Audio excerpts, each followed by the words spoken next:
Good evening. Today is Tuesday, March 2, and the Village Board of Pleasantville, New York has a couple of matters to attend to tonight. The primary one being a review of the police budget as part of our review of the budget for the fiscal year that would begin June 1.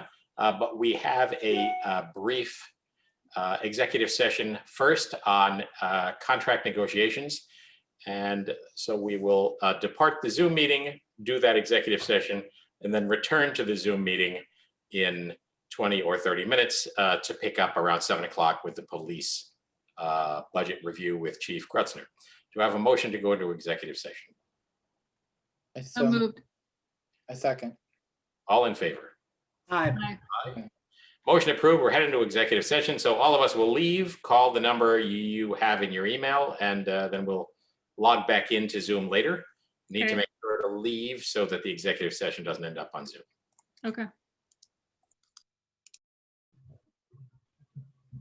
Welcome back. We're back from a brief executive session on contract negotiation.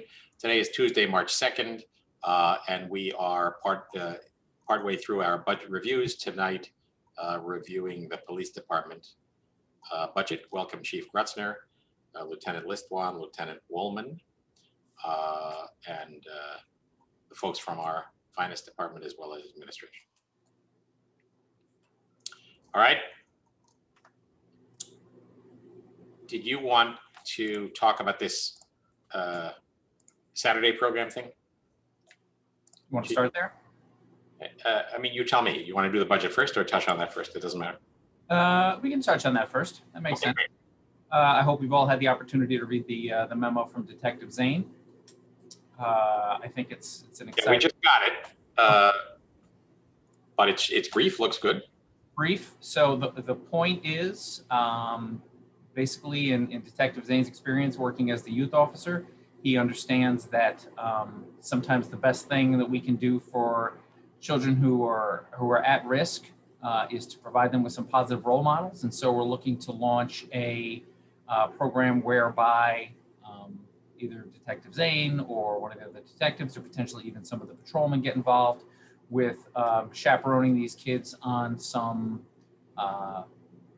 day hikes, fishing trips, things like that, just to give them the opportunity to experience, maybe some positive role models, maybe to interact with police officers on a level which they normally wouldn't, maybe to give them the experience of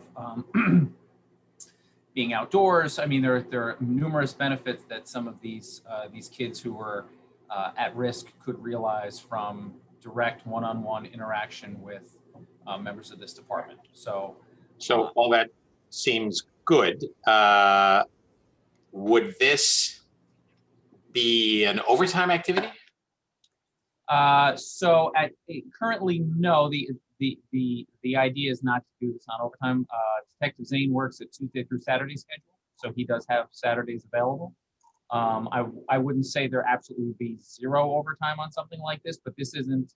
The idea is to incorporate this into the officers' work schedules, and potentially, like I said, with the other detectives having some flexibility in their work schedules, with officers hopefully potentially having more than minimum manpower on a shift.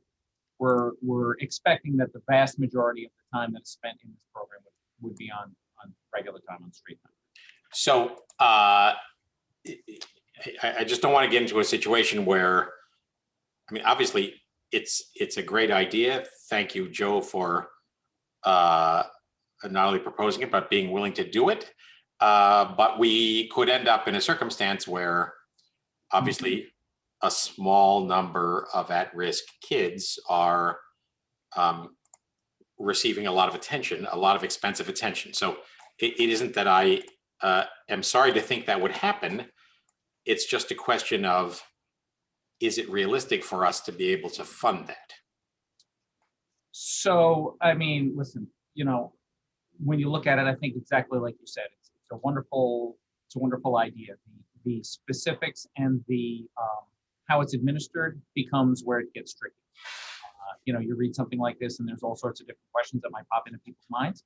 We will obviously monitor it and make sure that the costs involved don't become too too unreasonable. We want to make sure that it is diversified. I mean, I don't expect this would be something where we would only, focus on one or two kids or one or two families individually. That being said, there might not be that much, either interest or availability of that happening. So it would be something which would be undertaken with the full understanding that it needs to be managed and I don't want to say overseen, but it's definitely a program that's going to need to develop over time. Yeah, I just wanted to say, obviously we have to keep an eye on the cost and make sure it's not hugely incremental, but I think it's a great initiative.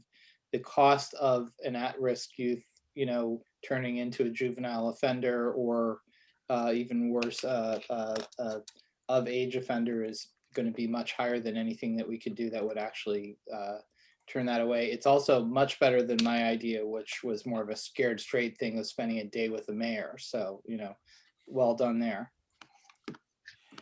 I guess I'm sort of vaguely pleased to think someone thinks I'm scary. I mean, there's nothing saying we couldn't run those two programs, on parallel tracks. If you fail out of one, you go to the other. It's not about you being scary. It's about anybody falling into a life of crime and ending up as a mayor or a trustee. Yeah. Exactly. What's scary is how boring it is.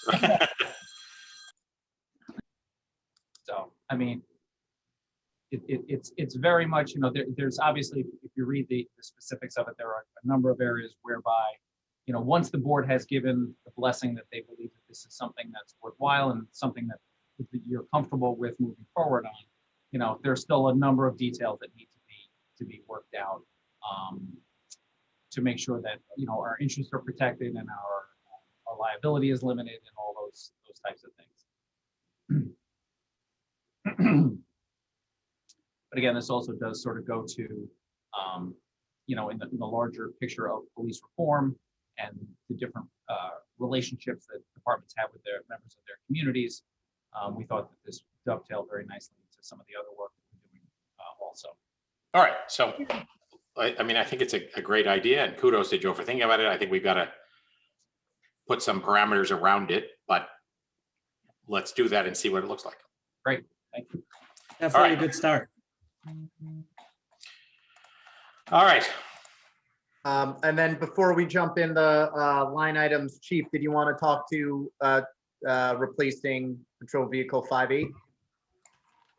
Sure. So in the capital plan, so Eric, are we talking about the method in which we would fund that, or are we talking about the vehicle itself and it's Just the vehicle itself and, okay. and it's needing Yep. to be replaced. So Patrol 5-8, did everybody have the, Noreen, can you share the fleet spreadsheet?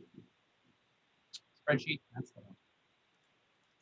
one. So always a good time to talk about our fleet and where it stands and what our plans are for it. So currently, as you'll see, if you're okay, I'll get to 5-8 in just 1 second. Just want to give an update on sort of where we're at. Sure. The last time we spoke, we had discussed that we had 3 vehicles that were coming to the end of their useful life. 2 of them have been replaced at this time. We talked a great deal about the supply chain issues and what's going on with companies that build police cars and how a number of companies have moved away from or very greatly limited our availability and our options. That's why we have only 2 of the 3. The third one we expect to take delivery in the next few weeks. It is at the shop where we get the vehicles outfitted to be striped and prepared for use as a police car. So we're hoping to get that in service within the next 6 to 8 weeks, hopefully at the outset. But again, there are so many different, even with it this close, we're still dealing with one vendor. 10P is the the most widely used vendor in the county, and so things happen. But usually, once the vehicles get on their lot, they like to turn them over and get them out as quickly as possible. So Eric, I'm sure you're excited to discuss this with me. Sorry, Chief, you're excited to discuss this with me, knowing as we both do that Hastings on Hudson now has an electric Tesla. I will just say that when I saw that, I immediately forwarded that email that right to Eric for distribution to the board. So I mean, listen, I approach these things. I don't know if I'm approaching these things the way other people do. My belief is that we should be responsible in replacing our vehicles, but what we replace them with, I'm not against electric vehicles. I am not Okay. against hybrids. As long as they are serviceable for what the job that we're going to ask of them, I am completely behind, excuse me, looking out for making sure that we're going to be as green as possible with our. Yeah, because they got a Model 3. I mean, I also think, frankly, that there's some benefits of something that doesn't rumble underneath you all day, and is, perfectly turns itself off while keeping you warm or cool, when you're doing non-moving patrol activities or whatever. Right. So I think, at the very least, if you could reach out to them and find out what their experience is right now, that would be helpful. Yep. My understanding is they just took delivery not too long ago. They're using it as an administrative vehicle. Mhm. So it's not, excuse me, it's not in their patrol fleet.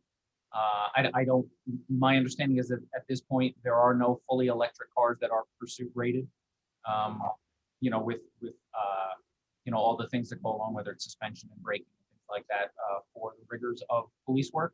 Mhm. We expect it's coming. It just has to. I mean, I think in general, everybody thinks that 5 years from now, fleets are going to look significantly different than they do today, and 5 years after that, you can expand it out to an even greater degree. So, absolutely. So, 5.1 and 5.2 were put into service this year, as you see. 5.3 is out of service, but that is currently the vehicle that when we get our new marked vehicle, I know this is like, it feels like the shell game that we got. There's a pea under one of these coconuts, and I keep moving them around the table, but I promise you it all sort of works out in the end. So once the new patrol vehicle comes in, 5.6 goes out of service. Okay, we did replace the engine in that car this year because we were anticipating it going to coming out of the patrol fleet, and we thought there was still some usable life left. So for the money we spent to change that engine over, those Fords have they're designed poorly with a water pump inside the engine. Excuse me, I don't know enough about cars to say why that's a bad thing, but apparently when they go, they just blow your engine. So, so we had that engine replaced. That car we still expect to get some usable life out of it as a slick top, as a prisoner transport vehicle, doing different things, but we're going to hold off on taking it out of the patrol fleet until the new vehicle comes and is put into service, like I said, hopefully within the next 6 to 8 weeks. So 5.8 then becomes our oldest vehicle. When we set up the capital plan, when Eric first arrived and was forward thinking enough to put together a 5-year capital plan, we put this year as being the year that 5.8 is replaced. So in talking to Mike Baranowski down at the garage, there's corrosion issues. There are other issues that go along with it. Obviously, the mileage is high. Obviously, those are tough miles. Idling is a concern for all of these vehicles. And so it is, 5.8 is definitely to a point where it can be replaced. The lag time that goes with these cars now, getting them here and getting them into service, means we probably should order it well in advance of needing it to be in service. But that being said, that car is still serviceable. That car is still occasionally in service. It's obviously not the first choice for our use, but we are definitely still getting life out of it. We've always historically sort of driven our cars until they do not have any value on the open market. We believe 5.8 would potentially have some value were we to auction it off. And so we would look to potentially offset the cost of the new vehicle that we had planned. If we're going to plan to do that this year as we had, we could potentially offset the cost by selling that vehicle at auction. Now, the other option is we continue to drive it until it has no life or no value to it any longer, and then it goes away.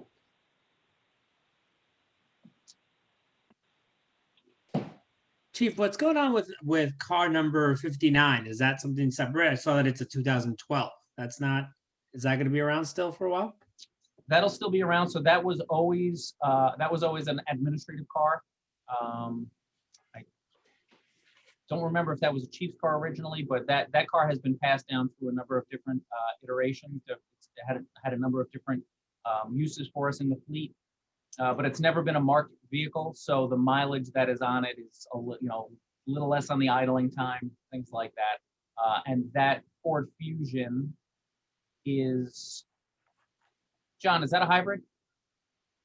Yes. Yeah. Is that pursuit rated? No, that's always been an administrative vehicle. So you can't get up to 100 in the village with that one? Not that one. Okay. No, Chief, I mean, some of these cars don't get very much use, right? I mean, So the administrative cars probably see less use, just because they're usually going to be used. Just when I say administrative, I should say the detectives' cars. They usually decrease in the mileage that we expect from them to come on a yearly basis. I mean, I'm sure you will have a reason why this isn't realistic, but can we reduce the fleet by one the next time a car is retired? So it's not an impossibility to think that's the case. I mean, we always need 4 patrol vehicles. Okay, so you got them. Right. You're gonna knock one out, right? You've got 5 on the list, and one's gonna go out, and become something else. Should have 4, 5, 5, 6, 7, and 8 are in patrol. Oh, did I? Yeah. Yep. 5, 3 is currently out of service. So we have 4. When one comes, the plan has always been from last year. 5, 6 then goes out of service as a patrol vehicle. Okay, So we'll so have that's good. Right. And then, I mean, the question is, what is the board's pleasure on replacing 5, 8? Potentially, might it be a few months earlier than we have to? It might be.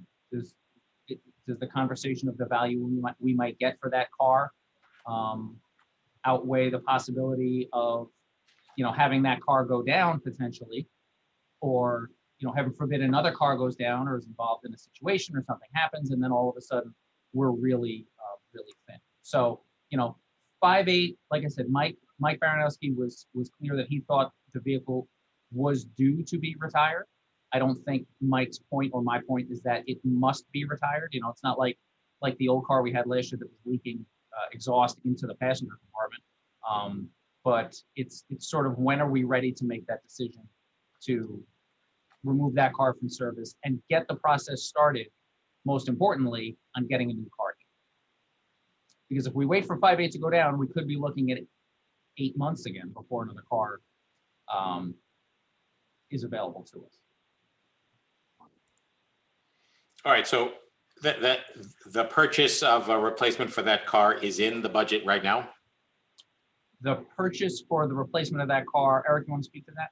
Yeah, we have it listed as a fund balance allocation capital. Okay, all right, so we've got the argument. Why don't we go through the line items here, and then we can return to that. That's an off-budget purchase, in essence, taking money out of the bank to buy it for cash, right? That's right. Okay. We want to do revenues or expenses first? She's got expenses up now, so Let's go. Is there anything after this? Are you guys going back to executive session, or is there anything else happening after this? we're going to the Bahamas. Oh, Don't tease. change your background. Yeah, Be there today. I wish, yeah.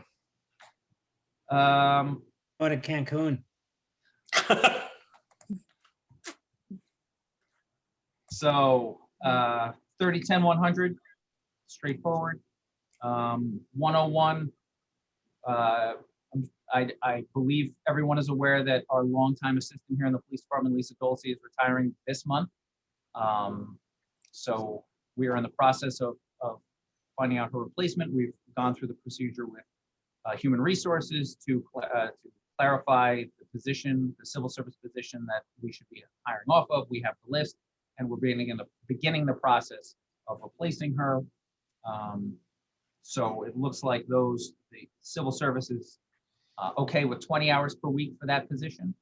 So, the certain assumptions about what the salary would be, but then 20 hours per week for the year is that total number we see for the request.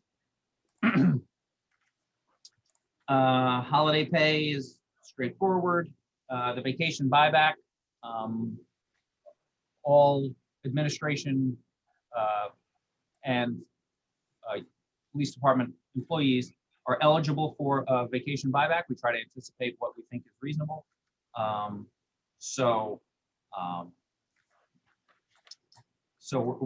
We believe that with the possibility of funding 4 days as a buyback is a reasonable assumption and a reasonable way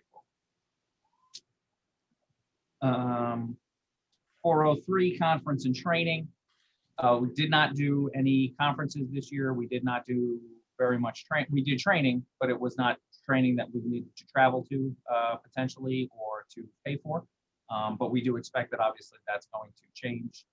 And again, some of that is at the discretion of the board if other decisions are made and other directions we need to go in are taken up. If we were to make a decision about, say, accreditation or something, then that number might change. But in general, for now, this is a safe bet on what we believe conference and training for myself and the two lieutenants might look like. Lieutenant Woolman is currently enrolled in a bachelor's program. He's taken the list with everything that's gone on between COVID and police reform and everything else. He did not enroll the previous 2 semesters, the spring semester and the fall semester, but he is still committed to moving forward to secure his bachelor's degree. So that 404 line reflects the commitment for that. 406 is sort of a miscellaneous supply number. We believe we are in pretty good shape. We all have relatively current equipment for working remotely and meeting the needs of the pandemic. But there's always a possibility that things are going to come up. So again, 406 line, we think that's a reasonable situation. 444 uniforms, that's a contractual consideration that we're making there. 473 includes the dues for different associations that we belong to, as well as a very generic policy development program that we had started to look at, but I know policy is going to become a greater focus, not only of the department and of the board, but also of the public. And so we're going to reserve the right to figure out the best way forward as far as revising and revisiting our policies. 3010-475 goes to the tests and qualifiers that we need to hire new employees. Sometimes those things are covered depending on if we're taking a transfer, if we're taking someone off the list. Sometimes we roll into these things, but sometimes we do recognize and realize costs that are associated with that. And then the 488 line, the Adobe subscription, so I have the ability to go in and redact records as necessary for public use. I feel like I'm moving very quickly. Keep going, that's good. Okay, we like very quickly. 3120 represents for those of you who are relatively new, 3120 represents the police patrol operations, the detective operations, basically all the costs that go along with the, not myself and not the 2 lieutenants. So in there you see listed all of the salaries and longevity costs that are attached to each one of the officers. At the bottom, you see the 2 new hires who we are still very hopeful and anticipating to be able to move successfully along on. Where that stands currently is, without going too deep into too many details, I don't recall how updated the board is on this, but basically there were some unique challenges with taking transfers from different locations as far as the changes in civil service rules in regards to certain qualifying exams that those. A mind-numbing set of rules. Not my description's not mind numbing. It's the rules that are mind numbing, right? No, exactly. So But we are, your description was thrilling. oh, thank you. So we are currently, there has been some significant progress in the last week on this front, and we're hopeful that we will be able to bring forward to the board a few candidates in the very near future. So we are still on track. There's still some hurdles to overcome, but I think we've definitely progressed in a positive manner in the last few weeks. Police overtime, we expect that we should come in right around the number that we set at the beginning of this year, which, I obviously with all the challenges of COVID and everything else, I think that's a testament to the lieutenants and their ability to be flexible and to pivot quickly, as well as to the officers and their commitment to being here whenever they can be. So we feel as if we're on track. Next year's number does represent a decrease in overtime. I'd like to think that the number will, with 2 new hires, that number will go down significantly, but we have training to consider. We have a number of, this entire profession is changing before our eyes. And so I did want to be reasonable in my assumptions. So have we confirmed new hires? So we are, we're very close. We're closer today than we've made significant steps even in just the last few days. So we're cautiously optimistic, but if I had to put very, I would put it before the optimistic, not before the cautious. Right. So cautiously very optimistic. Okay. Holiday pay is a contractual item there. Again, number 3120-109, the vacation buyback, anticipating the possibility that someone could buy back some vacation days for cash. 3120-200. So the large scale equipment purchase that we're looking to make this year is an improvement, is a replacement of our interview room camera. As you know, through the police reform process, all of our interrogations for certain felonies need to be recorded, and the current system that we have in place is dated. We did go through a process where we tried to sort of patch something together with one of our existing vendors. We were hopeful, it didn't work out. The equipment just didn't arrive. The costs, I think, were not what they anticipated. So they did make some allowances for sort of putting us through that process. We do have a working system at this point now, but we have issues with the time syncing up and the audio and things along those lines. So we found a system that is on state contract. It is through a vendor that we use. BEI is the vendor. You'll see them a little bit later on when we talk about our telephone recording, and our radio voice recorder is through BEI. We've had a long-standing relationship with them. They're excellent.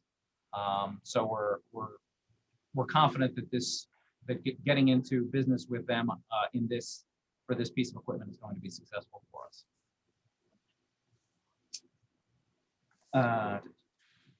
Communication, we have no major communication upgrades planned for this year. Conference and training, again, the number definitely was, this is a somewhat flexible number. We're going to continue to make our commitment and to training of all sorts, not just on the skills that the officers need, but also the abilities they have to possess and the perspectives they need to bring to bear as they do their jobs here. We expect that there will be more in-person training as time goes on. We're already seeing things start to open up.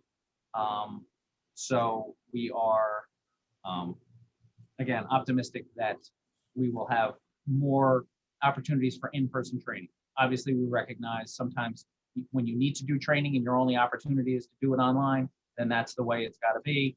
But I will say we were successful. I think I've mentioned this a few times. We had a principal policing class that the state was offering. We did have an officer, one of our instructors, participate in that train the trainer. So we now have on staff an officer who is New York State certified to deliver principal policing, it used to be called procedural justice, to the officers. And the point of that is the way that we interact with people is critically important. And people take away from their interactions with police officers, oftentimes, if not more often, the way they were treated, not just the outcomes that result. So I think we've talked about this before, but we have in the past as officers always kind of said, hey, listen, I didn't treat this person, I didn't arrest this person, so I can yell at them, or I didn't give them a ticket, so I can give them a stern talking to so that they change their behavior. And we're coming to realize that those are exactly the types of impressions and attitudes that lead to negative perceptions about police officers in general. So that is obviously an extremely thumbnail description of that training and what we're trying to accomplish here. But we are excited and encouraged to have somebody on staff who's able to deliver that training to the officers in person. Tuition, and please, obviously, stop questions. Yeah, right. 404 tuition. We have one officer, Officer Smith, who is also enrolled in a bachelor's program. So contractually, he is entitled to receive the payments that you see there to further his education for those police courses. 406. So our supply budget, you have a light breakdown there in the report of each where all of our money is being spent. Some of them are recurring costs, obviously things like first aid. Equipment is something that we do every year. What is the cell camera replacement? Excellent question, thank you. So we have our 2 holding cells that we have here in the police department are both outfitted with cameras so that we can monitor people, we can record their activities, we can record the interactions that the officers have with the prisoners. So those cells actually came pre-existing. The cells themselves came and were brought to this building. We got them from a different jurisdiction. And so, unfortunately, the accessibility to get to those cameras is very difficult because of the way we just barely fit those cells into the space. So there's not an easy access to them. In addition, those cameras are old. They are analog cameras. The quality of the images is not good. And to be honest, in this day and age, nobody wants to see grainy video. If we have a situation where we're going to have to use that video of an interaction between an officer and a prisoner, or a prisoner there by themselves, we would need that resolution to be high and the quality of that video to be strong. And so we're looking to replace those cameras. So that's different from the interview room camera? Yes. What can you, I'm just confused. Sure. about this. So the interview room camera is we bring someone in and we're going to talk to them. They may be under arrest, but they also very likely would not be under arrest. And we're going to talk to them, ask them questions about their involvement or what they saw or anything like that under certain circumstances. Formal interview. Yep. It's called an interrogation. So if we're seeking guilt, if we're asking guilt-seeking questions of an individual, we call that an interrogation as opposed to an interview where we're just trying to get information. So certain interrogations, felony interrogations now by state law need to be recorded, but that's done it's basically like an empty office with a table and a couple chairs. Right. The holding cells are when someone is under arrest and they are being held for arraignment or for processing until we can release them. So that's where you would have defendants in custody. That's where the holding cells are. Right. The holding cells. How many bikes do you now have, and is the new one adding to the fleet or replacing one? Replacing. So my original bike is still in the fleet. It's Dave Casal rides it. Mountain bikes are sized depending on the height of the user. So Dave Casal is currently using my bicycle because it's the closest one for him. So we're looking to upgrade that to something a little more modern. That bike is 20 years old. 20 plus. Yep. So, okay. And what's life rack KVM switch? That is for our servers, and when we our workstation that we have that accesses our data and our information. Jesse, do you have a minute to fill them in on that?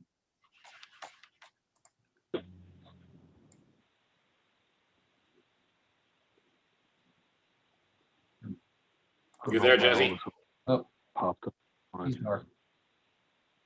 Yes, can everybody hear me? Oh, there you Yeah. go. Yep. Okay. Yeah, you seem to be muted. So on our server.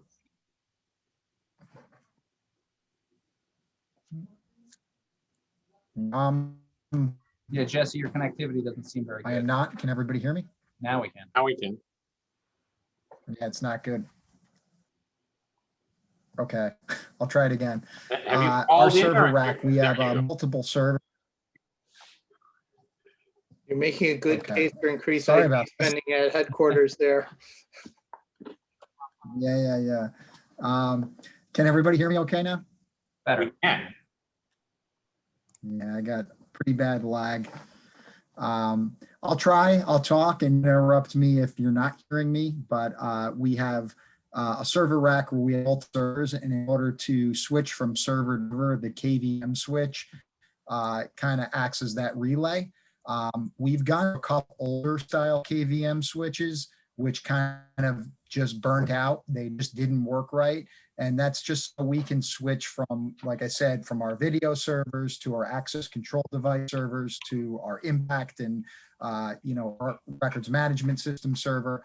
And this was a recommendation from our IT staff from Wayne Frick, and that we're going to have to replace it. It's currently not working. So in order to switch from server to server to view, we actually have to unplug the mouse, the keyboard, switch it, go to the back of the other server and plug it back in. So this is a device that's supposed to be working. It's not working, and we're just going to replace it. Okay.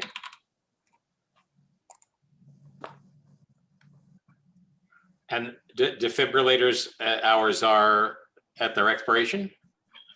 We just recently purchased 2 of them. We have 5 total. So unfortunately, like other things, the defibrillators are not something that you want to find out it doesn't work when you need it the most. Yes, those would be updated. The models that we have now are currently, I don't know, John, if you know exactly how old those are? The defibrillator is not exactly how old, but I know they're going to be, a couple of them are going to be at least 6 or 7, I bet, years. Yep. Okay. So,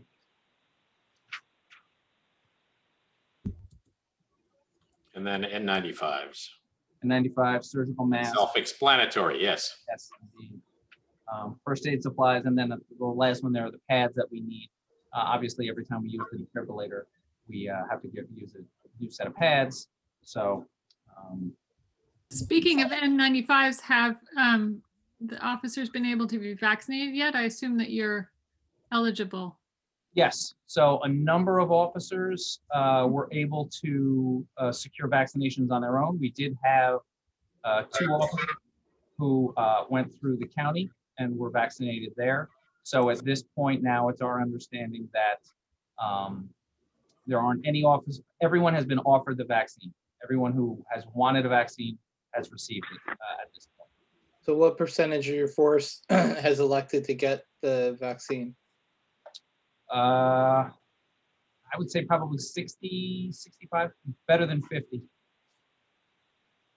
Wow, so 30 or more have elected not to get the vaccine? 30%. Yeah. Yes, but I also think, we had a few officers who tested positive recently, so they didn't get the vaccine. Because they figure they had the immunity. At this point now too, it's I think the thought is still that if people feel they're protected, they didn't want to take a vaccine away from somebody else who might need it, or the opportunity to potentially go to the next group and open it up to other people who are needing it. So fair enough. yeah, but there's still I don't want to say a relatively small group, but it's a pretty small percentage of people who either haven't tested positive for the antibodies, or haven't been vaccinated at this point. Okay. Well, as long as you guys are all healthy.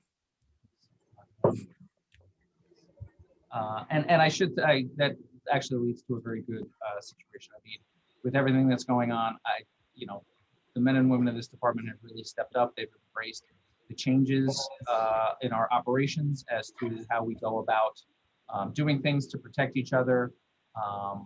And we have had a couple people who've been exposed, and great thanks to you and to the village administrator for the thoughtful and respectful way that we've gone about addressing those issues. And to be honest, especially in the very beginning, we had a number of departments in the county that were looking at 20 to 25% of their manpower were down.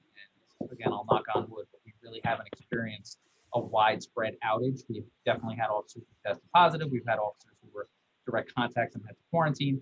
But we haven't had anything where it's swept through this department at any time. And I think that's very much a credit to the officers and the way they've embraced protection and protecting themselves. That's great. I know everybody went through a difficult time there. 407, our maintenance contracts. So you see here, BEI, we have an ongoing relationship with BEI, that same company that's going to do our interview room camera. That's the annual maintenance contract for our phone. And so that records all of our telephone lines, our 911 lines, and our radio transmissions. Those are all recorded through the BEI equipment. IDEMIA does our fingerprints. So all the fingerprints now are done digitally and captured digitally, transported, information transported to Albany, where we get the results back literally within seconds. Sometimes it's under a minute that it takes for those results to come back. So that's critical infrastructure that we need to have. So that's under a maintenance contract as well. And then coming to the end of our warranty or internal warranty on both our video recorder and our RMS server, the server that holds all of our equipment, all of our records management. So we're budgeting to protect those. So Chief, I know that there's an ongoing sort of shared service discussion about different IT options for multiple departments in Westchester. It's probably too early to say with conviction, but does some of this get folded into that or not? So the RMS is going to, when we transition to a new RMS, there are going to be a number of costs. There will be licensing costs, there will be data conversion costs, there will be warranty costs. Some of which may be part of a county expense. We're not clear, right? Correct. So the conversations that have been happening has been that the county will manage the data. If that's the case, that potentially frees us up from a number of costs.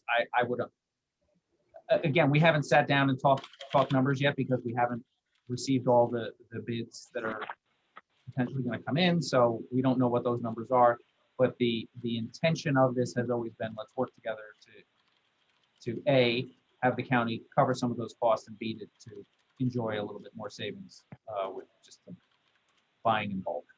So we will, so I can't tell you that we won't end up, so just real quick, the maintenance contract for our RMS system is a little bit later in the budget. That's $488.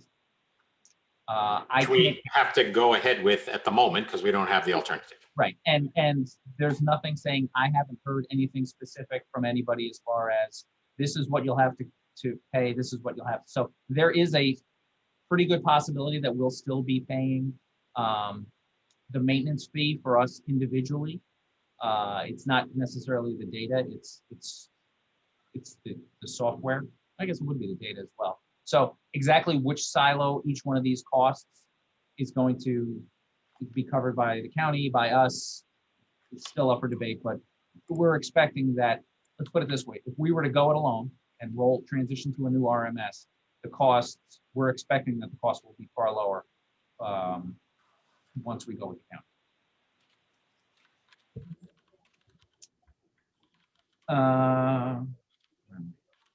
So 413, investigation. So that's the money that we need to further our investigation, whether it's purchasing, making drug buys or anything like that.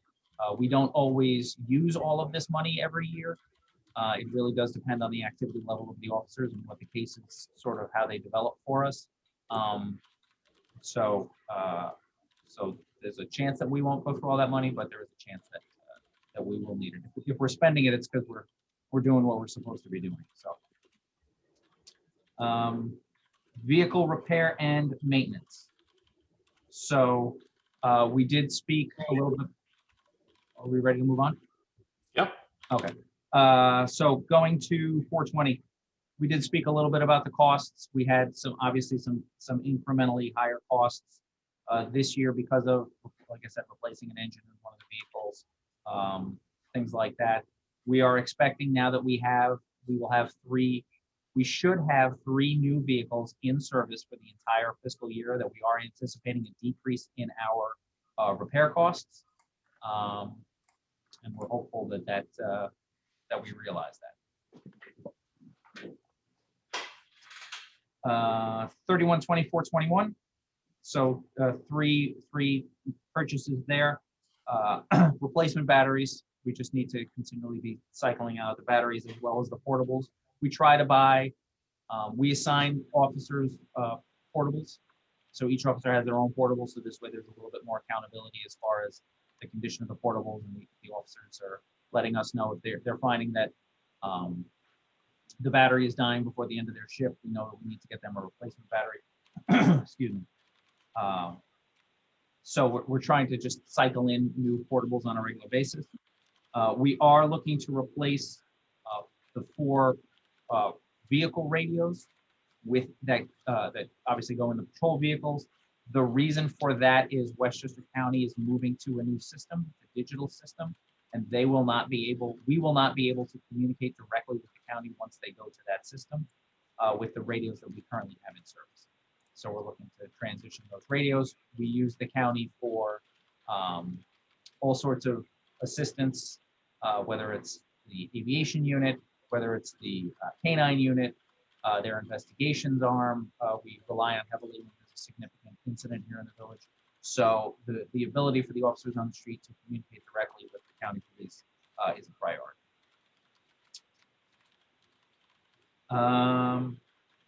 Our gas purchases, that's probably much more in relation, it's not necessarily the gallons, it's the price per gallon that we see sort of where the fluctuation goes on our vehicles. But however, if we were to have a Tesla, might be able to shave another few dollars off of that one. Gonna be Nissan Leafs with lights on the top, pal. 425 outside service. Again, this is when we contract or need the services of outside companies, or we have to make payments for certain things. The current year, that reflects the costs that were incurred when we had to replace the cable that we had the accident where the car ended up on the train tracks back in December, I think it was. Right.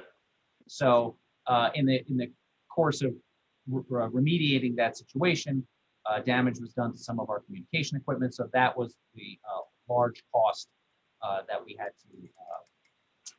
to incur for that. We were reimbursed from the insurance company for that, so that didn't necessarily come out of our pocket. But there is a reason why all of a sudden that number bumped up size. Okay, 438. I'll just go through them real quick and just give you a heads up, and then we'll take any questions whenever anybody's ready. Ammunition, that is the ammunition that we need to complete our twice annual certification for the officers. So that's pistol ammunition, that's rifle ammunition, and that's shotgun ammunition that are all included in that number. Range supplies are pretty much what it sounds like, things that we need to do to set up and keep the training current and on point for the officers as we go forward. Not a big number there, obviously. Patrol rifle replacement. This is a program that we started a few years ago. We talked about the fact that our patrol rifles were coming to the end of their their useful lives. We determine the life of a patrol rifle through the number of rounds that we put through it. So obviously, all of the rounds that were put through these rifles were done in under training scenarios. But we recognized a few years ago that we were coming to the end of life, so we started to replace them out. We do potentially are able to take the rifles and submit them back. We don't know exactly how much we would get for those trade-ins until we got them back. But How many do we own? so currently we have 6. So, all right, I probably should fill you in a little bit more on this. We recognized last year that, and the movement has been to suppress these rifles. So, and suppression means that it limits, John's a former firearms instructor. He's probably going to get very mad at me as I use this. But if you think about a silencer, when you see in the movies, it's something that you attach to the end of the barrel to keep the noise down on the guns. They make those for these rifles. The issue was, or one of the issues was, that the rifles, the original rifles we bought had long barrels on them. So then you put the suppressor on the end, all the weight goes forward on the barrel. This becomes an extremely long weapon that we're using. So one of the other things we wanted to do was shorten up the barrels of those rifles so that they would still, even with a suppressor, be able to fit in the cars and be able to be used tactically. So we started that process. At this point, if we do the replacement for these 2 rifles, between what we did last year and what we're doing this year, we will have 4 suppressed short barrel rifles in the patrol cars to respond to any situation. The rifles are firing subsonic rounds then? John? No, they're not subsonic. Okay. So $10,000 in ammunition, that's really what we have to spend every year on ammunition? Mhm. I'm just asking. Fortunately, the price of ammunition has gone up. It's pretty expensive. Yeah, it's gone up quite a bit. Okay. You know, listen, there's a whole other long side conversation as to how that's happened and why, but this is definitely the impact that we're seeing on issues that are far beyond the scale of this meeting. So I mean, a piece of the story, just so folks know, if they're paying attention or watching, is officers go through firearms recertification, what, twice per year? yes, correct. And That's where we're using the ammunition. correct. And obviously we're constantly reevaluating our training, and our firearms instructors are constantly in contact with other instructors as to best practices and how to train. But the fact is, really the only way that we can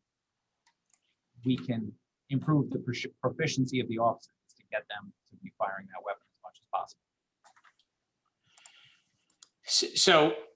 So in the end, in the next several years, we won't be seeing a rifle expense because you're through this process?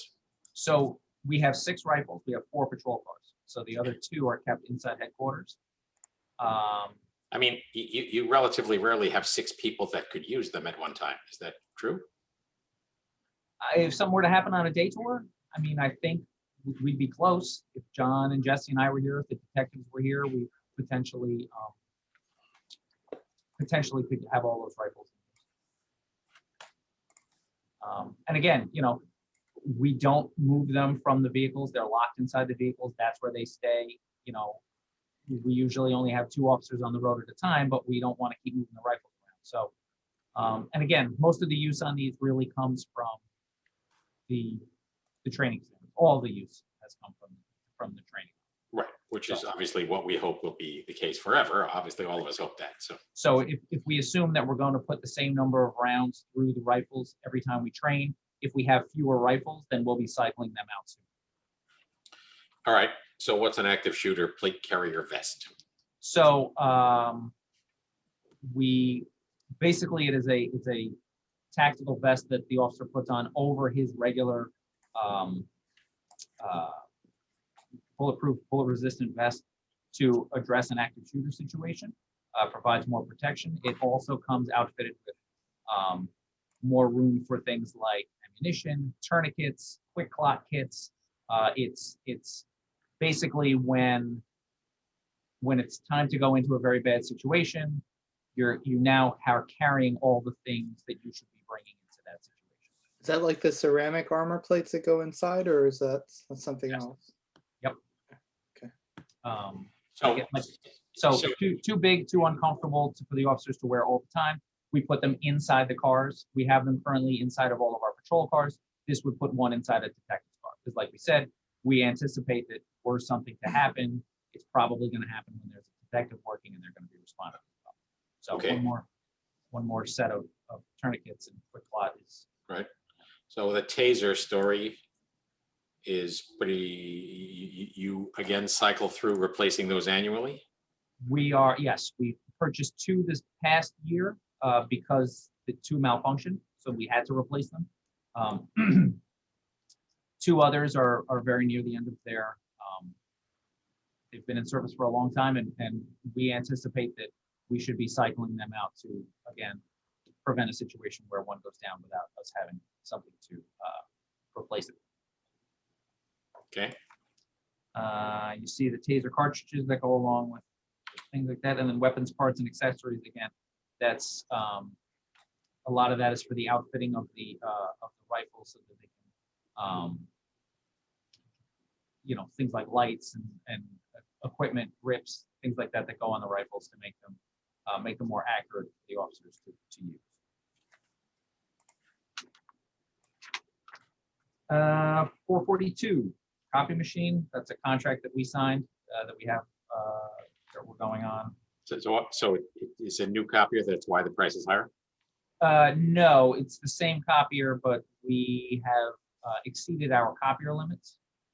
And so we've been charged monthly a few extra dollars here for the extra copy. Okay, what's with the paperless office? It's a good question.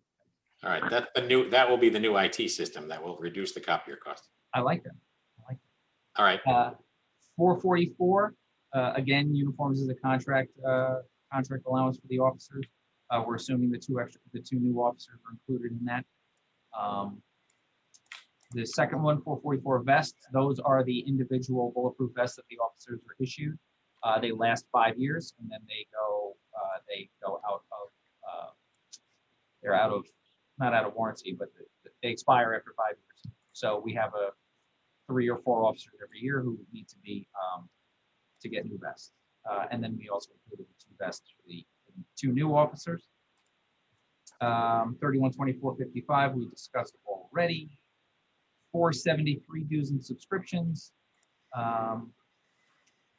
Accurate is an investigative tool that we use. If you remember last year, we rolled all of the juvenile officer and detective costs into 3120, into what formerly was just the patrol budget line, the uniform budget line. So this Accurate LexisNexis is an investigative tool that really is used by the detectives, but it gives a lot of background, a lot of open source information, financial things like that. So it's a very useful tool that we use a great deal. And then updates to the law books as they come out every year. 3124.88 includes costs for our scheduling software, our RMS, our yearly price to the RMS vendor. and that would be the product that is potentially to be changed. Correct. Based on this county discussion. Correct. So is the police scheduling app, it says new January 2021, is that a new software piece that we didn't use before or what? Correct. We just put it into play full-time beginning of this year. It is a great time saver. It eliminates the need for paper timesheets to go upstairs every 2 weeks and things to have to be manually entered either by Lisa or John with patrol, or even upstairs in the treasurer's office. In addition, it provides a lot of functionality as far as contacting officers when shifts are available, things like that. So it does a lot. It takes a lot of the it's automated a lot of the systems that we used to do Okay. Fine. And then the last one there is our alarm billing. So I mean, how many alarm bills do you send out? So it'll come up on the revenue side. Come June, when we send out, well, the bills aren't a great part of it. It's the alarm renewals that are quite extensive. But currently we are about, we're a little bit short of our projection for that number, but we spend money for the alarm system, but we also take in, it makes, again, it has reduced to a great extent the amount of work that Lisa had to do. She used to have to go in and pull these things out individually, and now they're collated for her. But $2,100 per year $175 a month. for a system to send. I mean, are we sending 100 bills a year? I think so. Okay, so that's $21 per bill. I mean, that's crazy. It could be done with Excel, couldn't it? It's so in order for us not to have that automated, somebody would have to literally go through each thing and pull each one of those out. It's used in conjunction with the building department, because there are certain situations where even though, depending on the situation, if it's not necessarily certain malfunctions we don't bill for. So there has to be some kind of interaction. Right. So let's can we just commit to look at that a little bit, and Eric and Noreen too? I mean, obviously it's in the overall scheme of things, $2,100 isn't the biggest thing in the world, but there's no business in the world that would pay $21 per bill. Again, I'm winging it with how many bills you write. So whatever, let's move on, but can we flag that to see if there's a better way? Sure. So 3130, like we just discussed, 3130 and 3170 were both merged into and rolled into our 3120 lines. 3310, the school crossing guards. So as you may or may not know, Bedford Road School this week went back to, originally all the schools were remote on Mondays. They are now back to full-time instruction. So that means our school guards are back to working 5 days a week now. So our projection reflects that.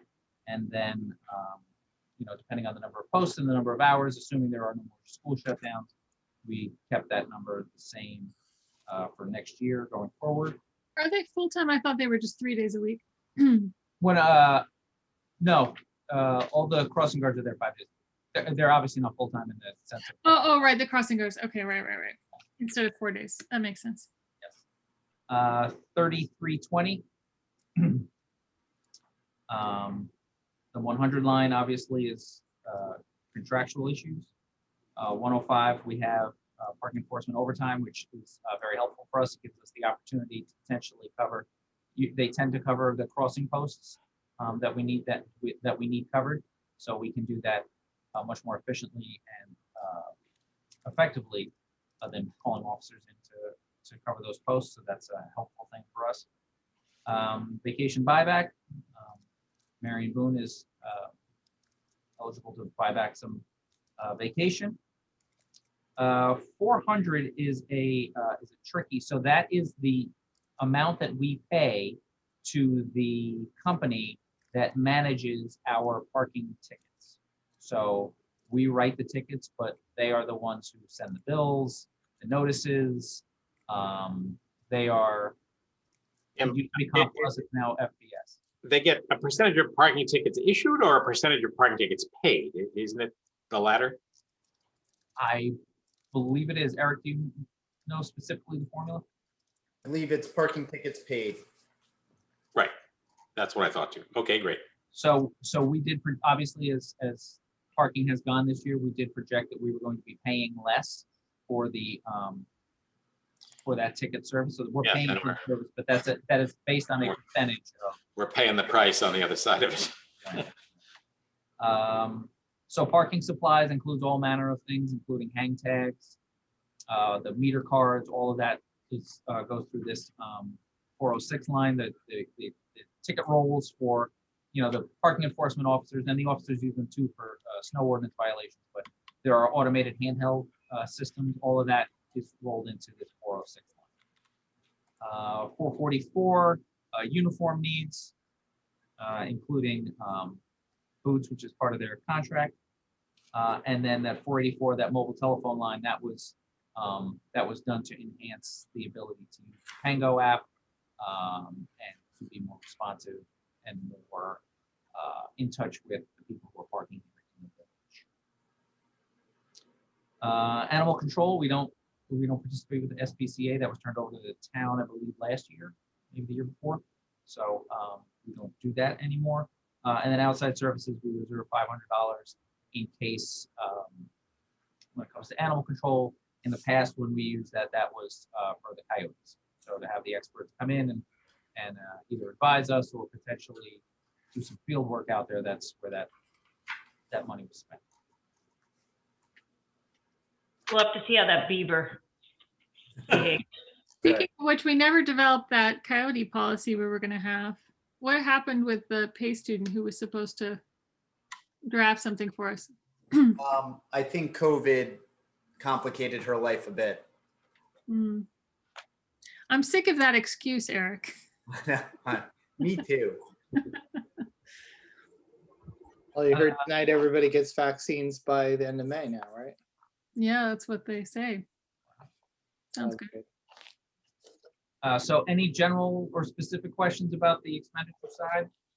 I have a question, and I don't know if I missed it when the line item came up, but did we talked about the plate reader last year?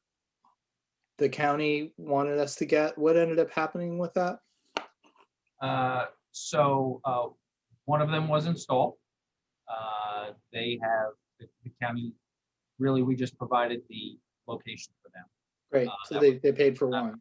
Yes, that was not an expenditure that we had. That's a conversation we'd love to have in the future. We didn't think it was probably the time for that right now. Yeah. But we think there's great benefits to potentially finding other locations in the village for. Well, as you know, I supported that, and I would like you to keep on top of if there are actual situations where it is used to help apprehend people. If there's an Amber Alert or something, we catch somebody off of a plate reader, those will help build the case for sure. Yep, absolutely. So, it has the potential to be just a simple investigative tool, or something to go through with that intersection. Let's put it this way: in this day and age now, I think video and license plate readers are a very strong part of how we solve crimes. Yeah, I agree. Okay, on the revenue side, thank you, Maureen. 1520, those are just basic fees. I did make a comment in one of our meetings that even though we're only at $18, if we don't get to 20, then I'm going to kick that in. So I'm still hoping that sometime between now and May 31st, we get two more dollars in fees, or else it's coming out of my pocket. I was willing to make that. I'll kick in $1. Oh, there you go. Thank you. 1522. So by law, the movement of prisoners from the county jail to the local jurisdictions for court is the responsibility of the sheriff of the county. And in Westchester County, the sheriff is also the commissioner of the county police. So we receive money when we transport our own prisoners. They pay us based on an MOU that's drafted and approved every year, I believe it is. But with everything that's gone on, be it COVID, be it bail reform, we just don't transport prisoners as often as we used to. And so we don't expect to see very much in that revenue line going forward next year. 1523 are alarm fees and renewals again. So wait, a question. So this is the revenue side that corresponds with the expenses? So the revenues are basically just any way in which our operations are bringing in cash. It doesn't necessarily. No, sorry, on this line item of 1523, this maps back to the cost for the $2,100, yes. Okay. Yes, yes. So, we're, like I said, we're still expecting to potentially bring in some more revenue on some outstanding bills that we have coming in, but we believe that, that program's gonna net us about $10,000. So how much of this is the false alarm fees versus the permit fees? So, I mean, currently it's less than $2,000 that's currently outstanding. Exactly how the breakdown is, we don't have nearly as much problems with the registration fees as we do with the false alarm fees. And we don't know if that's, a lot of times the way we find out that somebody didn't pay their registration fees, we go on an alarm at their house. A lot of people, I wouldn't say a lot of people, but it's not uncommon that people will get an alarm system and not necessarily registered with us. And then it isn't until we go there that Lisa finds out that, 123 Bedford Road, it doesn't have an alarm. Oh, it shouldn't have used an actual address. Whatever house that we just responded to on an alarm call, we don't have them in our system as having filed an alarm fee. So then, or an alarm permit. So then we'll send them the form and expect that payment to come back. So I guess the only thing I'm asking is the whole billing system, it does both, but people are already applying to you for the permit fees when they're doing it the way they should, right? Correct. So if you cut out the $2,000, you'd only be losing really the fees from the people who have false alarms. Yeah, and I can find out the breakdown on what that is. The issue, and although we're talking about it in the revenue side, the most important thing about the alarm fees is sometimes, if people have a malfunctioning alarm, we'll sometimes be up there 2 or 3 times a day. And if there isn't some kind of incentive for them to realize that they need to get it fixed, I'm not saying people will ignore it, but it might take them a couple of weeks. Or if they're going away for a while, I'll take care of that when I get back. Meanwhile, we're responding to the house multiple times. And there's no way for you to write a ticket as opposed to a bill? I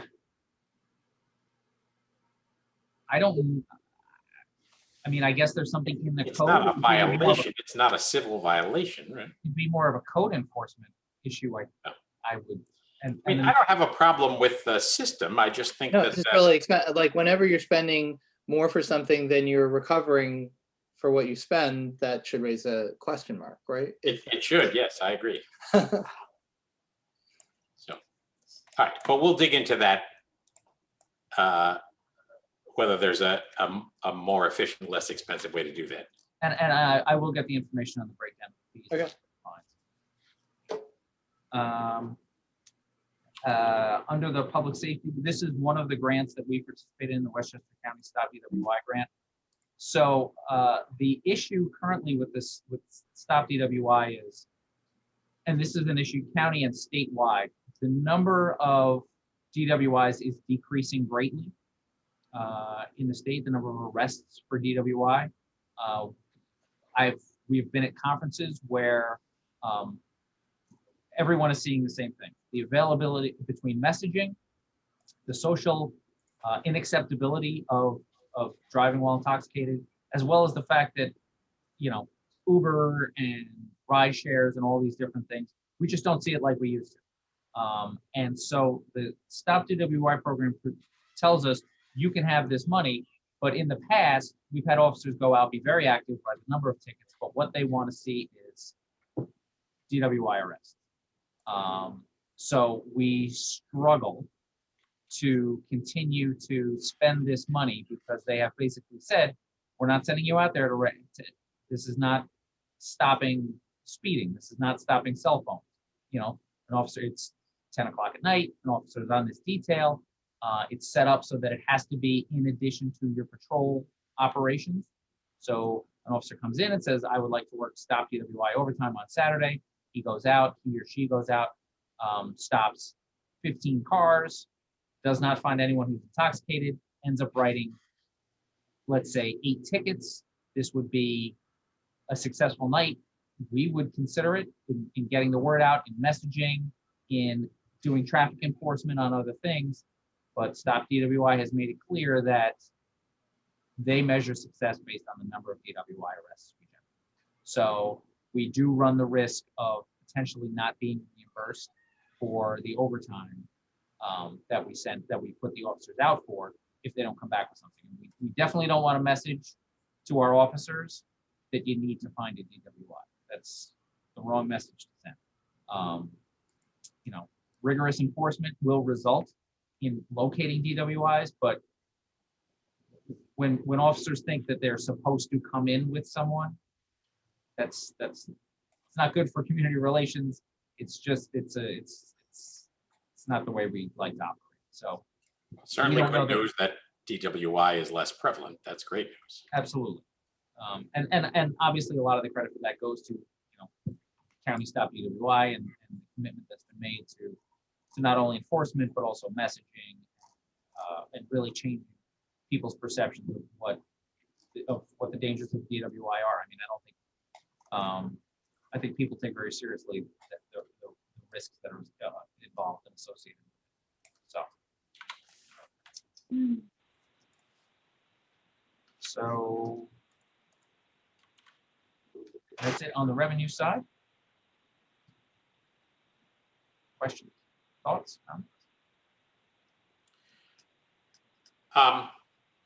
Thank you, Chief. Thank you, Lieutenants. Thank you. Looks good. We, absent a few question marks, didn't knock anything out of there, right? Well, I think Eric did a very good job of working through this, and with with Noreen and with Mary, I think it was really a team effort and building a very responsible, proactive budget.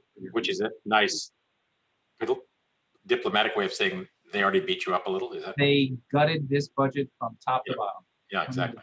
You Thanks for came in taking twice out as the high. armored car, Eric. Thank you. So we'll dig into that software piece. Back to the car. The issue would be order a car, you might be 8 months off before you get it, right? Yep. And that's coming out of fund balance. That's the plan right now. And of course, we're a little early in the game on March 2nd to predict our year-end results in a uncertain year. Yes. But I did ask Mary that. But I did ask. I was going to ask her, plus or minus 3%, what will be the result of the budget at the end of May? Not going there. I was afraid of that.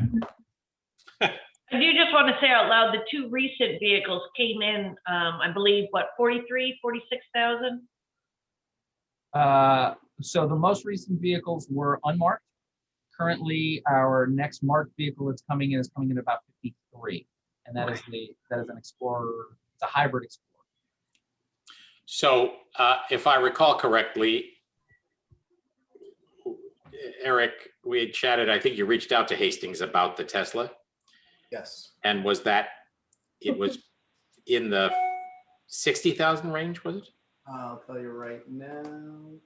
It was about 52,000 for the vehicle itself, plus about another 11,000 for the police outfitting. 63,000. And then, I mean, maybe they've had it, a few months now. I mean, we also fall into the circumstance if we own that our own mechanics may not be able to service it. Are we in that circumstance? Yep. Maintenance is outsourced to Tesla. Does that come for free for X years, or is it? I mean, isn't there something like that for people who buy fancy Teslas? Elon Musk shows up at your house. The other question is the charging station Right. I was gonna capacity. say that. Whether or not we would have to build something in addition to support Well, that. yeah, I mean, charging stations, that's a few $100s usually for a Model 3, right? It's a Model 3 that they got, isn't it? So, yeah. It could be a potential location, David. Currently, our two are down at the DPW yard. Would we try to make sure we have one here near the police station? Yeah, no, I'm just saying compared to the cost of the vehicle, that's fairly small. My question is, did they do a payout analysis on the cost of electricity versus the cost of fuel per year? They may have, but not that I have in my possession. Yeah, because my sense is like there's probably a time frame where like a $5,000 or a $10,000 difference is gonna add up. It'll be interesting to see if Ford comes out with a police version of the Mustang, because that's an SUV too, so that's a little bit better size for equipment and all that. I mean, I'm with David if it's doable. Cars are so not my area of expertise, but all right, so let's sit on that a little bit.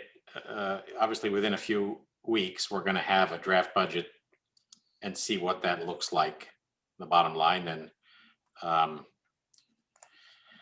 just sure that within 2 or 3 weeks, Mary will be ready to make a plus or minus 3% promise about the year-end results. Right, because this has been such a normal year and easy to predict. Everything about it has been normal and logical. So I mean, in the category of good news, a number of pieces of the budget have not been hit as badly as we feared they would be, but others like parking revenue have. So, Chief, when do you, and again, probably an unanswerable question, but you think that the 2 new hires may be resolved within days, weeks? What are we? So we submitted to Human Resources today much of the paperwork that is needed for them to make. Basically, what Human Resources does, they look at the officer's qualifications and their history, and they say to us, yes, we would approve that officer to now be employed as an officer in Westchester County. They've met our standards and our requirements. Once we get that approval, we still have to schedule them for physical exam, drug tests. These aren't huge time lags, but there is a bit of a lag. So once we get that okay, we're probably looking at still another 2 weeks or so. But that is without a doubt the biggest hurdle that we have to overcome. All right, but we're close. Yes. So all right. I did have one question in connection to that. I had the sense with 2 new hires that would reduce the amount of overtime, but it didn't seem like it made much of a dent in the overtime on the budget. What are your thoughts about that? So yes, that's true. The consideration when we came up with the overtime number was we're still expecting that we've made a commitment to training, we've made a commitment to reviewing our policies, and we haven't yet. I can't tell you for certain, depending on some decisions that have yet to be made, how much cost that is going to be. If under normal circumstances, again, depending on who leaves, who's here, COVID, all these other types of things, you would think 2 new officers would come in. They're not going to reduce the overtime by their salaries necessarily, but there would probably be a pretty significant downturn in it. I'm comfortable that our number is going to go down, but to be honest, how far down it's going to go. Well, I mean, as you already commented, our police reform recommendations include a bunch of training related things and, some of the detail on that to be filled in, but that clearly is going to have an impact on overtime to some degree. Yes, the police reform is very much a labor intensive process, so we need to account for that as well. Right? Anybody have anything else? All right, I thank you. Thanks to all. Chief, lieutenants, Mary, Haley, Eric, Noreen, very much appreciated. Thank you all very much. Burning up everybody's weeknights here. Right. Mr. Mayor, can we could let everybody else loose, but if the board can stick around for a couple minutes, just. Yeah, we had a couple of things to continue. So, all right, thank you all. Good night. Thank you. Good night, guys. Thank you. Thank you, Lieutenant. Thank you. Can we do this every night, guys? All you have to do is ask. Can I hire Eric and Noreen to help do the budgeting at my house? Yeah, oh God, Paul, am I with you? Well, I'm not so good at my house either. That's why I stay quiet in this meeting. Last week, people came out a little bit rattled. But we try to make it like, no. Yeah. Think about it now so that when we get there, they can, speak, concisely and really own what they want. So even Jeff yesterday, he was surprised. He kept saying, do I keep going? Yeah. That's But right. it's the same thing. We had to hit him pretty hard on a couple of areas Yeah. last week. Well, I mean, I've been in this for quite a few years, and over the years, I mean, there is less to say because you guys have already done such a solid job. So I mean, outside of the question of overtime and a couple of minor things, that police budget was pretty tight this year. That was good. all right. So further to our conversations last night about camp, we need to put a pin in several issues. One is what is our out-of-the-box position on village residents versus school district residents, and part of that, obviously, as discussed last night, and as David commented, we need to choose a date to convene a discussion with the community about that. But I do think it would be helpful if we had a sort of at least a straw poll about what we think we ought to do. So there's the issue of who gets priority. There's the issue of what the fees are. You recall last night the reduced fee, the 700 and something fee, produced a net loss of a little over $50,000. If we stick with last year's fee, which was $995, was it? $975. We lose $14,000, 16, something in that realm. Recognize we'd be asking folks to pay for a camp that has fewer bells and whistles than they're used to, just because we can't deliver them. Then sidecar to that question, the question of whether there is a surcharge for school district residents who are not village residents. So one scenario would be 900 and something fee. And in other words, one scenario is used to the fee structure we had last year, which was in the high nines for village residents, $100 more. There we are. Thanks, Maureen. Thank you, Noreen. 960. So last year it was 960 for residents, 1095 for school district residents. If we sold out the camp at 960, we lose $14,000. If we ended up with a significant number of school district kids in those slots instead, we pick up another $135 for each of them. Obviously would not make up $14,661, but it edges towards it. So go ahead. So speaking to the restriction issue, I had said at the last meeting that I would be in favor of giving village residents sort of first dibs. And I just wanted to explain that my position on that is partly informed by a COVID situation. I don't know what's going to be going on, for instance, with the Mount Pleasant pool or other places, but we saw last summer other municipalities put those kinds of restrictions in place just because of the limits that are. In other words, village residents. And so, who were behind Mount Pleasant non-village residents in the pool enrollment. Is that what you're saying? Right, which was an issue since our pool was not open last year. But I see potentially things like that happening. And so my feeling that perhaps we should give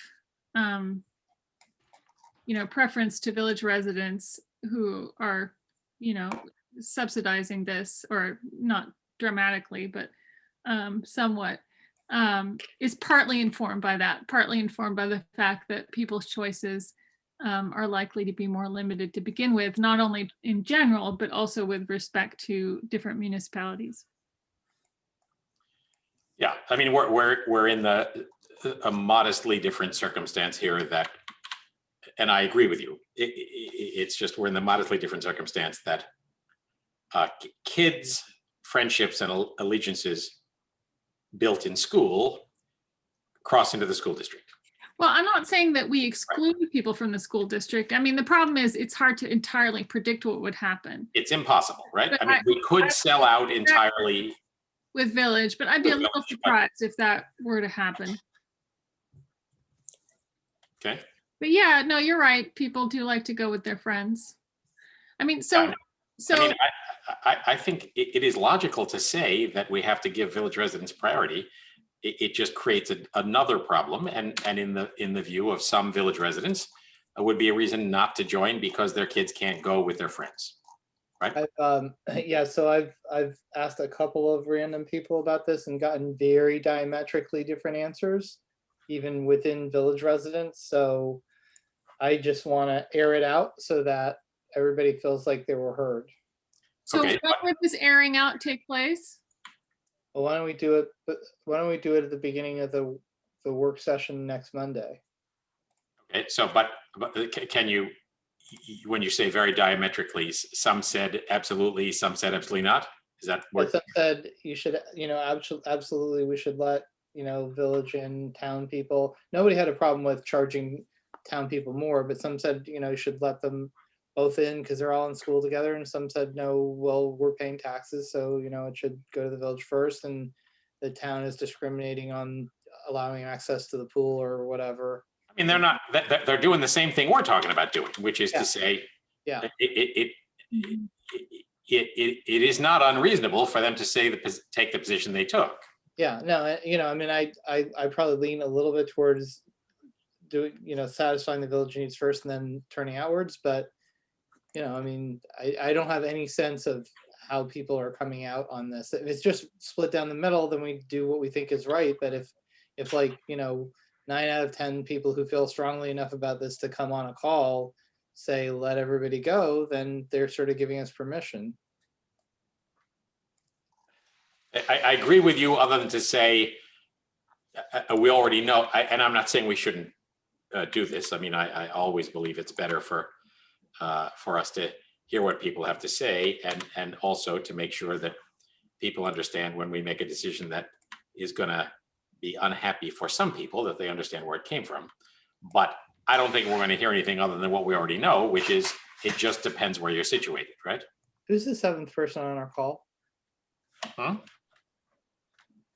There's an extra box here, Village user. That's me. I always come in on a second screen, so I know that the shot's good. Oh, okay, that's fine. So in terms of this meeting, I mean, we're in a recorded meeting. Yeah. Don't be unclear about it. No, I'm going to be straightforward. I was just curious if there's somebody who had an opinion on the call with us, who was sticking around with us. so I would probably, if the objective is to get public input, if we're trying to do that before the work session, we may be hamstringing ourselves. So maybe best to do it as a standalone Zoom. What do you think, Paul? Do you think, I mean, So, I could be swayed either way. So, I mean, I think I'm just from hearing what everyone's saying. I think we're all in agreement of the price difference for residents and school district. Can we say that we agree on that? Are Yeah, we coming in on the budget this year? I mean, I know we don't have the exact number, but relatively speaking, are we going to be under or on or over? Well, the tax cap is really tight this year. It's about 1%. So I don't mean for 2021, 2022. I mean for this year that we're finishing. And Oh, it's too early to tell right now. We're still, that's why we pressure Mary to give us details on at this point. But I mean, I will say, and argue with me if you will, Eric and Noreen, I don't think it's a bloodletting. no, I think we're better positioned than a lot of our peer municipalities.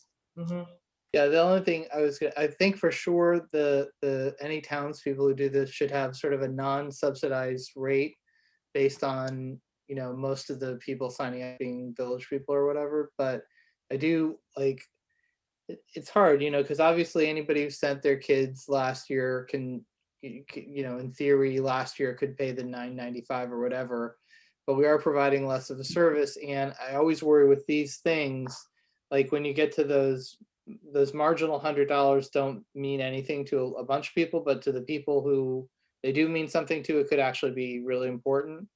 I totally agree with you, David, other than to say, I don't think we have possibly even the legal right to affirmatively offer a subsidy to people who are not our residents. No. You're misunderstanding me. Okay. No, I'm saying for sure the townspeople who are in this, who are not in the village, should I be see. paying the unsubsidized cost. Okay. What I am saying is, you know, I'm a little torn on whether we should, for the village residents, whether we should be paying, whether we should go with the $9.65 or like the $7.75 or something like that. Because, you know, for some people, it's obviously been a tough year. I totally get that. At the 960 rate, it's a 6-week program. That's $160 a week. The kids are there for 6 hours, right? Yeah. So that's 160 divided by 30 hours in the week. It's $5.33 an hour. So again, there is no doubt there are folks who are strapped, but at $5.33, it is about the cheapest game imaginable, isn't it? So You're muted, David. the county and others do things like, you know, having subsidized daycare and this and that for low-income families. Is it beyond our purview to put aside 10 scholarships or something like that for low-income families in the village who might want to be able to access the camp? So it would not be beyond our purview, but the question would be, how do we assess that? And do we want to get into under the hood of folks' personal finances? So, I mean, one possibility would be to say, if you qualify for X, Medicaid, for example, that would be an outside determinant that wouldn't require us to, you know, be asking for your financial history, right? Or state unemployment or something like that. It's complicated because you have. I'm just saying, it's like, is there any way to do that? I mean, obviously the county is doing that, the state is doing that, other. Right, but the advantage the county has, obviously, is that they have a social service operation already in place. Well, is there Right. any way that we can, like you suggested, is there any way we can tag off of that where we say, if you're receiving any of these county or state benefits, just send us the proof of benefit and you're eligible for one of these scholarships? I don't know. I don't know the answer to that. Can we find that out?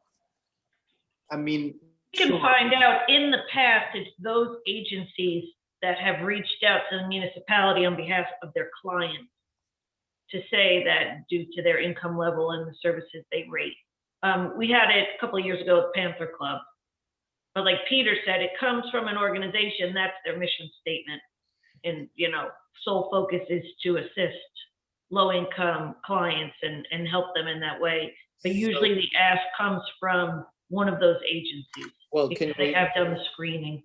Could we reach out to those agencies then and just say that, you know, if we all were to agree that we are going to make 10 scholarships available for this or something like that? I would just feel like, I think there's a really hard time for a certain group of people, and it's hard, it flies under the radar a little bit, because for a lot of people, a lot of white collar people like me, it hasn't been a terrible year at all, right? We're able to, I mean, okay, aside from having the kids at home the whole year, you know, we're able to make money, et cetera, et cetera. But there's some people who have been hurt really hard by this. And I think if we could do something, that it could actually make a substantial difference in their lives. And it's not, I wouldn't think it's beyond our means to do so if it's a limited number. And are you thinking a full scholarship or a lower rate? What are you thinking? Well, I mean, I would probably ask whatever agencies, if we reach out to agencies, we could say, well, what would allow people to continue to work or to find a job or do whatever they need to do if we provide this benefit. And this would be for village residents. Yeah, only for village residents. Yeah. I mean, I think it's a good idea in the sense that there was a situation a couple of years ago of somebody who reached out to me about a boy who wasn't going to be able to afford to go to the summer camp, and was going to be stuck at home, basically. We ended up sort of crowdsourcing, fundraising it, because it was just too difficult. But it did raise the issue at the time of, is there another way, or is there a way that the village can be involved? Yeah, it's so in my experience, where I live, private organizations fundraise and for scholarships like the Lions Club, the Chamber of Commerce. So it's not. I know that Dad's Club has been attentive to those issues as well for their programs. Plus also if there are minority populations in town, there are people who are not connected in the same way that the people who may be, getting the benefit of the Dad's Club or whatever would be. This would be a good way to keep them from slipping through the net, so to speak. Mm-hmm. I mean, I think sometimes we have a sense that like our friends and family network and our local charitable institutions sort of grab those people, but there's sometimes classes of people who slip through that. Mm-hmm. No doubt. So like the immigrant community would be one question. Well, maybe, David, do you think you could do a little bit of research into that? Maybe working with Eric to figure out how that might work? Yeah, I'm certainly happy to talk to Eric. I would have no idea who the state or county agencies are. Yeah, I can, we'll reach out and try to get some information on it. Okay. Okay. So I'm not trying to create problems. Okay. Going back to the original issue, so it sounds like we're all in agreement to have a staggered fee between school and village, whatever that would be. So then, Paul, going back to you, what were you going to say about the other issue? Right. So I think, so we have the staggered, which I think is perfectly fine because that's the way things have always been.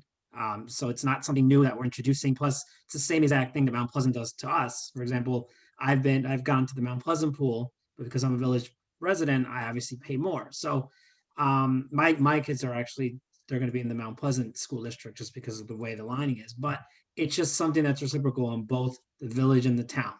So now going to the price, whether we leave it at the $960 or bring it back to $775.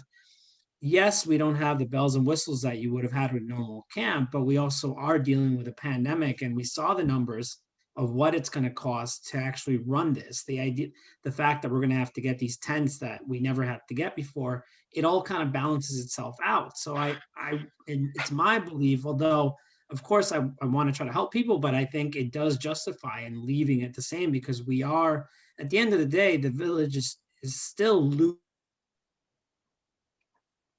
losing out. It's just losing out a different amount. So I think it does justify in keeping it the same. In regard to the scholarships, I think that's a great idea. I think that would be something that the village could do, that could initiate something and starting it, maybe starting with 5 or 10, I guess. But I do think that we have enough of an explanation as to why we're spending the same amount as before, because there's just more cost to running it now. It's not just, of course, they don't have field trips and things like that, but a lot of different things are going to be involved in this. And I think that that's what's going to help the decisions of the parents that do this or don't do that. I mean, as we had the other day, when we had somebody on the call say that, if for some reason, if it rains and then everyone gets sent home, that could be something that essentially keeps someone from doing this. So I think it's going to be impossible to pretty much make everyone happy with this. It really is. So I think For sure. if we start kind of putting these, I wouldn't say barriers, but just qualifications and requirements that what we're looking at, it'll make it a little easier to have more room for more people. And in some ways, it'll kind of figure itself out. So Do you think we should open it up to everyone at once, or do you think we should open it up first to village residents? to the village first. You think to the village first? Okay. It's the same thing that I'm more than sure that Mount Pleasant's do the same thing. So they did that with the pool, so I don't see why they wouldn't be doing that with camp and everything else. Mhm. So, we saw it. We'd have to see. I think they're in the process. They're supposed to, I was looking at some of their stuff. They're supposed to be coming out with some of their information, I think, within the next week, I believe. Do you know about that, Eric? No, all I know are all the rec departments right now are kind of scurrying to build out their plans. Okay. Then I saw somebody was posting, I guess, I can't remember who the person from, I think something to do with Mount Pleasant was posting that their brochure that they're coming out with should be out within the next week with the pricing for camp and the pool and things like that. Mm. So it's not something like, well, they did this to us, so we're gonna do this to them. It just, unfortunately, this is where we're at right now. It's a very challenging time that we're in, but it kind of seems like we're all kind of adjusting to all these things, and that would be, I guess, my thought. I'm more inclined into keeping it as is, the pricing, the 960 and the 1,095, and going first with the village residents.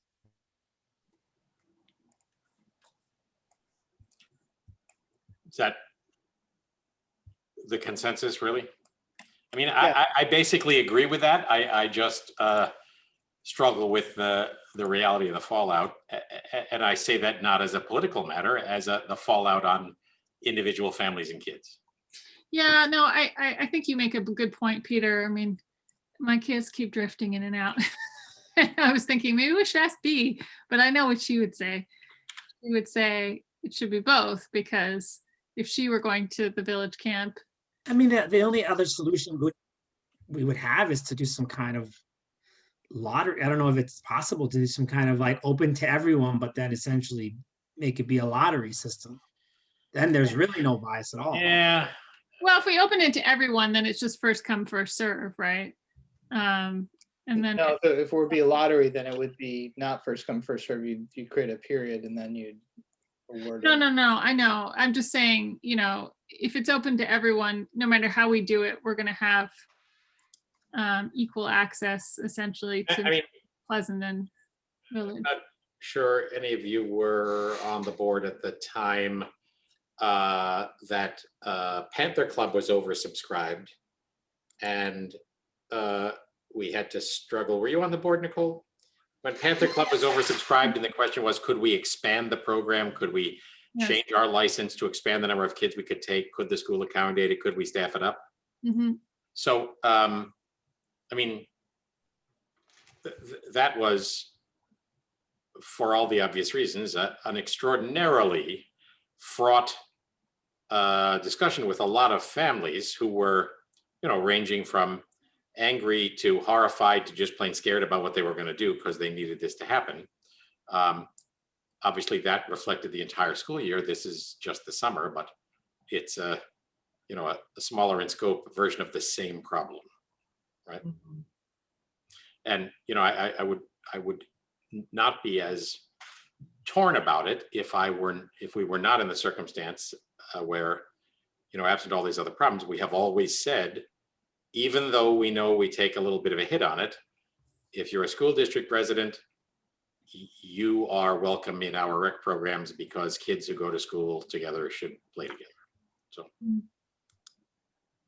but these are desperate times. So, yeah. There's no answer in the end. We just have to.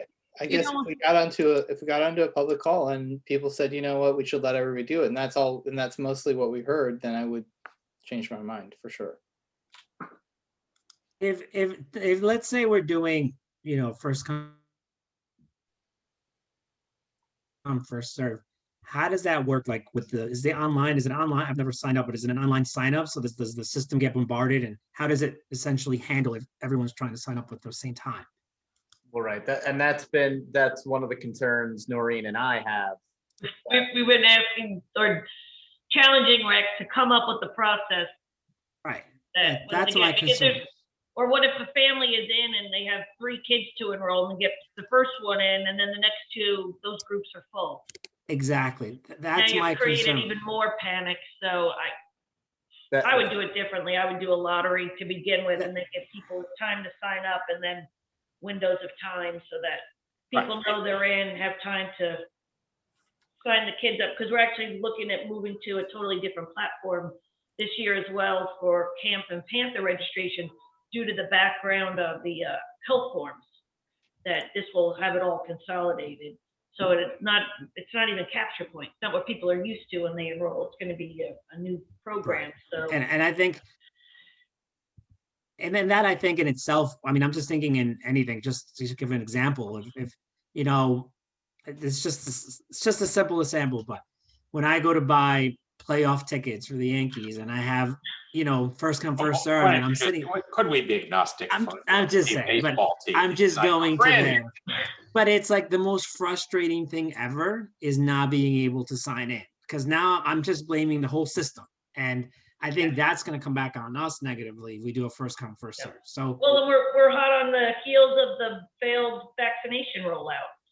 So that's what I keep telling recreation, is to come up with the Pleasantville. So everyone's right now so I really think that it's either we have it just to the residents, or we do some kind of lottery, because first come, first serve, I think it can get really messy. And that's my view. I agree. I mean, who knows? It may turn out that the demand approximates the supply, and that we're worrying about problems that won't evolve, but it may very well. Well, it's important to game plan for every alternative. So then, in terms of scheduling a public meeting, I guess we'd be looking at maybe the 9th or the 10th.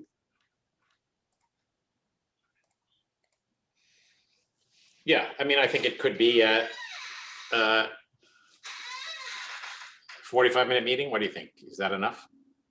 Yeah, let's make it short. I mean, we just have one question to ask, right? I mean, it almost feels like maybe we should put out another survey, although we're getting a little ridiculous with Yes, this. I mean, in the end, the problem we have is that a bunch of families who are in the school district recognize this is a problem, and they show up in significant force for perfectly understandable and justifiable reasons, and essentially say, we have a lot of votes. We need to be heard. I mean, votes on this matter, and it looks like we should do it. It really falls to us to decide whether, this disenfranchisement of village residents is the right thing to do because of the benefits it delivers.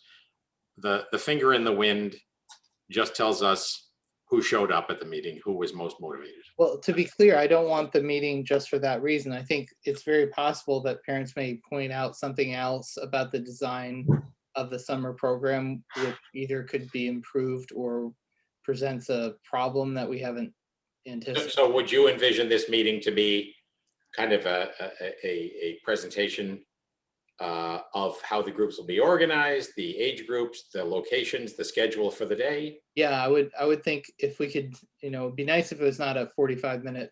Okay, so can I mean, I wouldn't that be a more appropriate thing for the rec department to hold as an information session about the program they're running than to have us in the midst of that? I sort of feel like we should stay at the policy end of this. I think that if we're not, I mean, I don't know who holds it, but I think before we have them moving forward with the summer program, we need to make sure it's meeting people's needs and that there's not something obvious which we've left out. So Do we want Matt to kind of give the presentation or layout he did last night? Yeah, how long did it take him last night? I mean, we had that entire conversation about a half an hour, right? Yeah, so I think Yeah, if you can do it in like 10 or 15 minutes, I think that would be perfect. Yeah, I mean, he doesn't have to go through the staff costs and all of No, that. no, he doesn't need to go through any of that back end. I think it's just Just more like, The, this the is how parent it'll function. be. It lays out. How in- would be, where the tents are, how Yeah, the day would go. Yeah. And how the age groups go. yeah. There's just so many moving parts to this that I think I just see this as being like, it could be fine. We may be doing everything right, but if we miss something really obvious, then people are going to say, what the heck were you guys doing? Why didn't you ask us to, look at this before you did it? Because it's going to be different from every other year. All right. Yeah, it's reasonable. So Do you All right. prefer Tuesday or Wednesday? either day is okay for me. So the only issue I have is if it's next week, Wednesday I teach. Although if we do it like at 6:30, I could probably make that. Tuesday I'm in Illinois. You want to do, so the 10th at 6:30? Sure, Okay, by me. that'd be fine. What time do you need to be done by, David? Like 7:45. Okay, so we got to finish by before that. Right? Okay. All right, I got to run. Are we done? Think so. So you're gonna send the police reform and we'll get I will. that out And tomorrow. we'll post that tomorrow. And then, again, as you guys said today, there's still some things to work on here. But I think it's time to get a broader cross-section of comment. Yeah. Okay. I do want to say out loud, only because we go on this month-by-month subscription with Zoom on the added module. The old one had lapsed. I had changed the date when we didn't do it, but the whole thing kind of fell. So there are new links, and when you get the latest and greatest, which I'll be sending out to all the stakeholders once we have the attachment, please use the latest link. I've updated all the links on the website. So once again, just Okay. look for the latest link to the webinar. Are you going to post on Facebook about the Thursday meeting, or should I do that? We can do that. We'll send everything out. Yeah, we first off better make sure Matt's available on the night we proposed here for that Wednesday. Right, Yeah. right. No, I mean the police reform. Yes, you're right. All right. Good night, everybody. Hey, bye guys. Thank Thank you all. you. Night, everyone. Night.